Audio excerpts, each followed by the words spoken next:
Good morning, students. Today we are going to see the last technique given by Taylor, that is technique of scientific management, that is differential pitch wage system.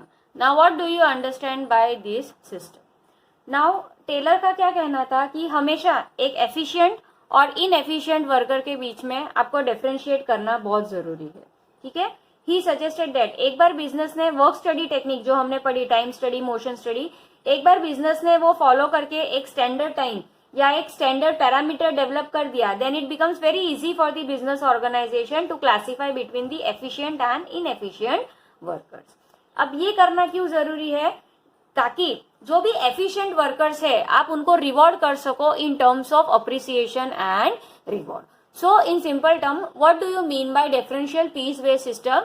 It is a system being advocated by Taylor to differentiate between the efficient and inefficient workers, and in order to motivate more the efficient workers, you should reward them by the way, you should reward them in terms of appreciation or reward, and even inefficient workers, if you are charging any penalty from him, he can be motivated to go to the level of efficient workers. So that is a differential piece-based system.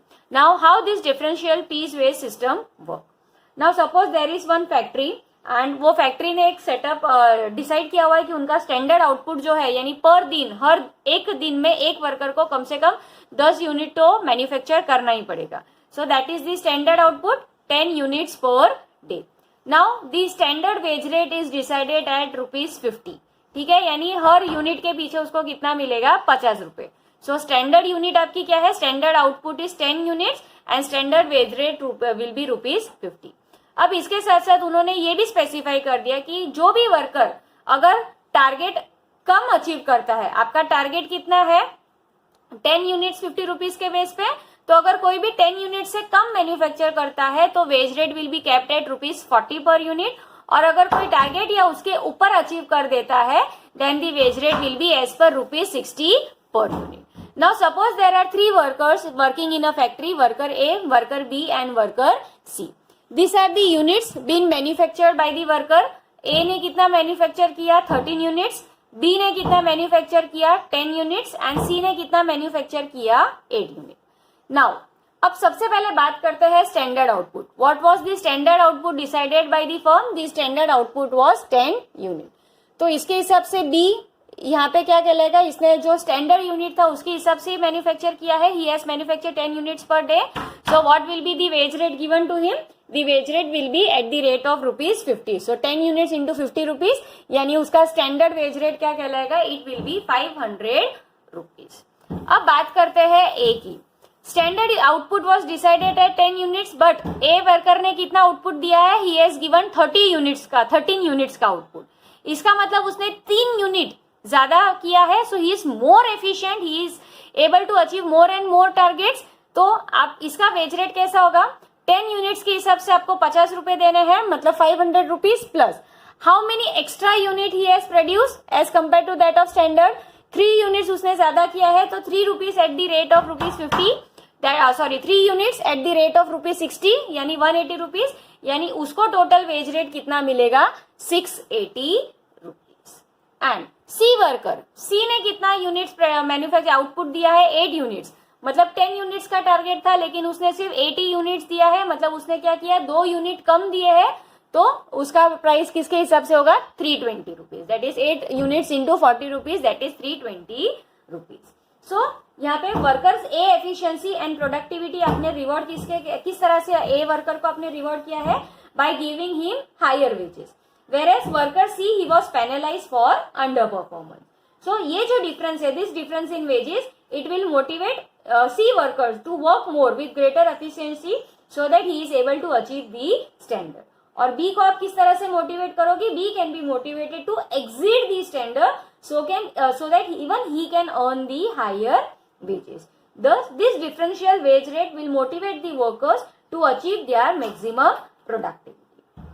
So overall, if I want to conclude, company can achieve efficiency and maximum productivity if it follows the techniques of scientific management.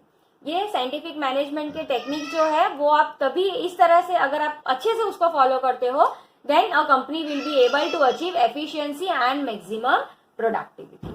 So this fixed standard, this will help you to set the targets for the worker, and it will act as a yardstick to measure the worker's efficiency. Now Taylor he has also emphasized that success of any business technique, it depends upon the mindset of workers and the management. जैसे इसके हिसाब से क्या है कि worker must contribute their whatever they have, ठीक है, they have to contribute towards the company's growth, and in return management should also share the company's profit and success with worker. So this will lead to what, it will lead to cooperation among the management and the workers. And ये जो change in mindset है, this he refer to as mental revolution. We have already seen the concept of mental revolution. Mental revolution is nothing but the changes in the mindset of both the workers as well as the management. Now, with this, I am ending with the scientific techniques of management, techniques of scientific management. So, as far as the practical application of this Taylor scientific management is concerned, ये scientific management के techniques को follow करने के बाद उन्होंने इतने सारे नए नए कॉन्सेप्ट्स दिए हैं जो various organisations has followed and they have been successful. So just have a look as to what different practical application of scientific managements are possible. The very first is lean manufacturing. Now what do you mean by lean manufacturing? Lean manufacturing is one of the concept, yes, the very first concept जो उन्होंने दिया है by using the techniques of scientific management of is lean manufacturing. Lean manufacturing is nothing but it is a management philosophy which focuses on reduction of wastages. Wastages क्या हो सकता है in terms of overproduction, waiting time. Waiting time मतलब एक work station से दूसरे work station में जाने तक जो टाइम वेस्ट होता है उसके ऊपर काम करना. Waiting time, transportation, processing, inventory, scrap, जो भी मैन्युफैक्चरिंग प्रोसेस में होता है उसको कम करना, so that quality can be improve and production time can be reduce, which in turn will lead to reduction in the cost. The second concept that was given by Fayol Taylor which has lead to the usage of techniques of scientific management is just in time. It is also one of the inventory management strategy just in time. जैसे नाम ही indicate करता है कि कोई भी firm को अगर ज्यादा से ज्यादा इन्वेंट्री नहीं रखनी है अपने पास तो they can follow just in time manufacturing. मतलब वो एक ऐसा सिस्टम डेवलप करेंगे जहां पे जब भी इन्वेंट्री लेवल कंपनी की एक स्टैंडर्ड वो सेट करेंगे कि जब भी वो स्टैंडर्ड या वो लिमिट के नीचे अगर कभी भी इन्वेंट्री जाती है तो it will give a warning sign to the business and the business can जल्दी से वो अपनी इन्वेंट्री का सप्लाई मंगवा के वो अपने बिजनेस यूनिट को रन कर सकते हैं. यानी उनको वेस्टेज ऑफ टाइम नहीं होगा, इन्वेंट्री ज्यादा से ज्यादा इन्वेंट्री उनके पास पड़ी नहीं रहेगी, स्टोरेज कॉस्ट कंपनी के लिए नहीं होगा. तो many of the manufacturing units they are also following with just in time unit. यानी जब आपको जरूरत हो तभी के तभी आप आपके इन्वेंट्री को रिप्लेनिश कर लो. Then one of again the next important concept given under this is Kaizen. It is nothing, it is a Japanese word which means change for better or improvement. Keep on improving the system.